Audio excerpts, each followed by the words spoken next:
Geez, I'm sorry, folks. My camera keeps crapping out after 3 minutes. I don't know how to get a freaking longer 3-minute video on this piece of junk. I'll figure out eventually. But anyway, as I was saying, part 2 of this.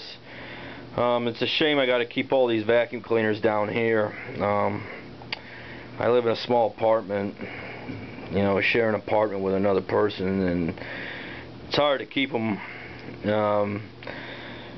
upstairs. They take up a lot of room, so that's why they're down here in the cellar. If I lived in a bigger place, I would keep them up on display. The moisture can get to them, pitting and whatnot on the chromes, but they are down in my cellar, as you can see. Nasty old musty cellar. This is my washer and dryer.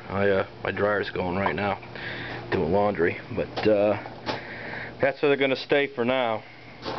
So stay tuned for the video on the Electrolux Model 1205. Alright, thanks for watching this ridiculous video. Bye.